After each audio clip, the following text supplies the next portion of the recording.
Well, welcome. My name is Gina Phelps, and I'm a nutritional therapy practitioner. I practice at Gainesville Holistic Health Center, and today, normally I'm at our farm, Sweet Blessings Farm, but today I'm actually at our health center. Earlier this morning, I had a class on fermented and cultured drinks, so we're just going to wrap some of those things that we talked about and do a couple videos for you. So, welcome again. In the past, what we've done a couple different drinks or ferments using vegetables. So we're going to start out with a vegetable drink ferment. It sounds a little strange. It's called kvass, beet kvass.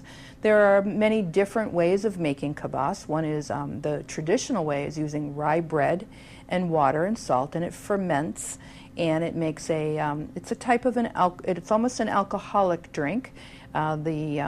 Russian peasants, the history goes, and the Russian peasants used to use it instead of alcohol, and the wealthy couldn't understand why the peasants were living so long, and it was because of the really great qualities of the ferment. So then we've come a little bit further, and we're using beets. We're going to be using 2 beets today.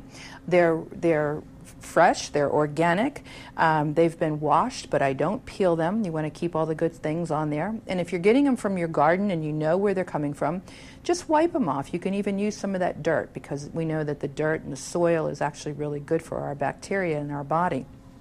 So this is probably one of the quickest, easiest drinks to make.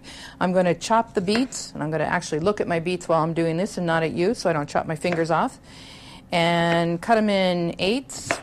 Real easy. Don't do anything special with them. My fingers will turn a little red.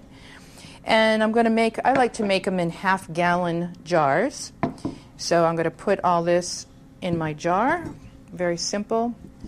Do the next beet. And really, that's a very large beet, so I think I'm only going to do about 1.5 beets, and I'll make a separate jar for the next one, for the next batch.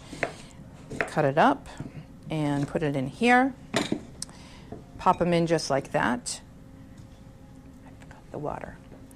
We're going to be using, this is a teaspoon. Normally I would use a tablespoon to 2 tablespoons of salt.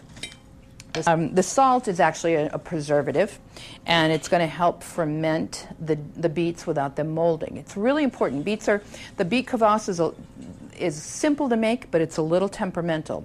It's very important that you keep it in a cool, dark place. If you followed any of my other videos that I've done, we leave them right on the counter and no problem. But the beets you really do want in the cool and the dark.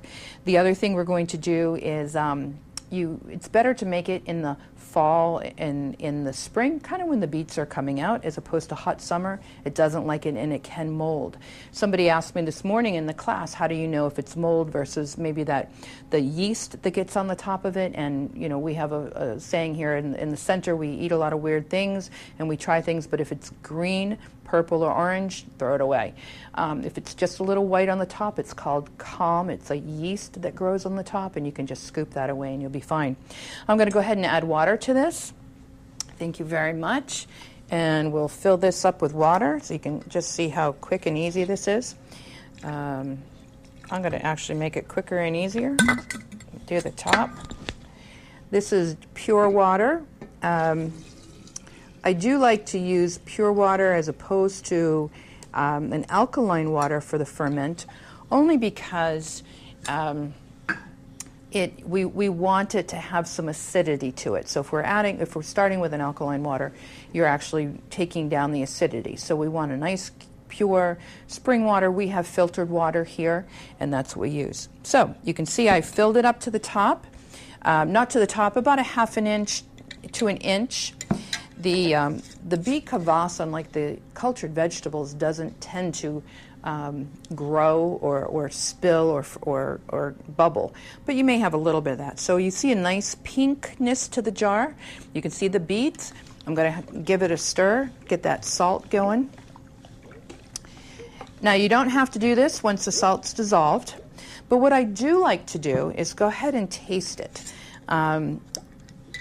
Our American taste buds don't like as much salt, is what's usually called for. I started with 1 tablespoon. I'm going to go ahead and add a little bit more in. So I'm going to probably do another 2 teaspoons. I like to give it a nice salty taste.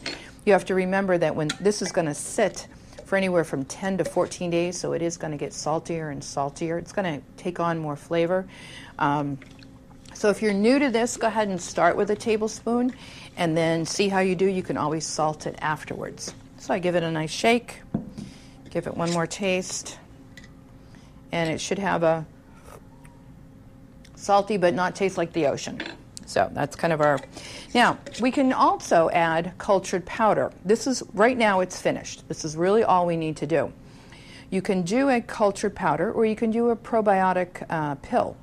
That would give more probiotics to the liquid, and it would give it a more medicinal type of drink. If you don't prefer to do that and you want to do what they call a wild ferment, then you can go ahead and just leave it just like this. When I put my top on, I put it on not so it's completely hard and tight, but I make it just so it's here, and that would allow a little air to come out if necessary. The probiotic this is when I would put the probiotic in.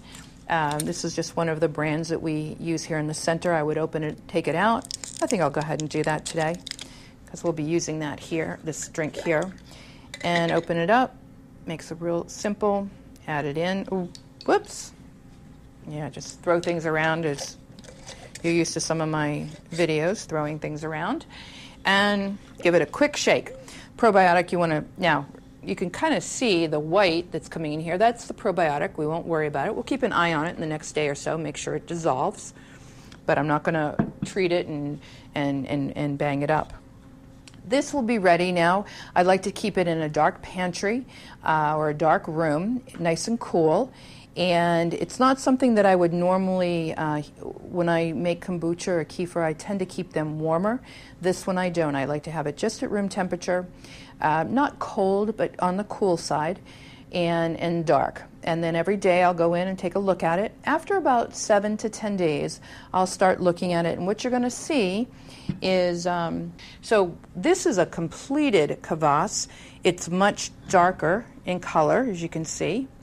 And it's got a nice, rich, I've got a little cup right here I can just show you. It's just nice, and it's almost like a wine color. It's absolutely beautiful. So it's got a really nice flavor. Nice and salty, nice and earthy tasting. That's what kind of, I don't know that beets really have a taste other than they're kind of earthy. I do still have the beets in here from this last batch. Now, it's kind of fun. The beets you can use a second time. So I could drain this out and put it in a new container, and we can strain the beets and actually use them a second time. On my farm, I don't tend to do that. I give them to the animals. The chickens and the pigs love to eat the beets. They're nice and fermented, taking on a little bit of alcohol taste to them, and they go for them first. So if you like to share with your animals, this is a great way to do it. What we recommend, drink as much as you enjoy, usually a shot or 2 a day. It's wonderful for the liver. It's wonderful for your digestion. It just it's a good, wholesome drink. Some people don't care for the taste of it. You can thin it out. Once you're done, you can add some water if you don't really like the whole earthiness to the flavor. But I would encourage you to try a little bit. I shared with a friend this morning, hold your nose and take a shot. The next time it won't be quite so, you may like it even better. The longer that this stays in the refrigerator, once you've done your 10 to 14 days, put it in the refrigerator. That's how you're going to preserve it. This one that I'm holding right here is about 6, maybe even 8 months old. So it can go and go and go, and it doesn't get, as long as the air doesn't get to it, and as long as it doesn't get warm in the fridge, it just keeps fermenting, and it's like a good wine. It just gets better and better and better. So if you don't like it after 10 days, but you know it's ready, just stick it in the fridge, leave it alone, come back, and you're ready to go. So I'll have a little bit more, and to your health.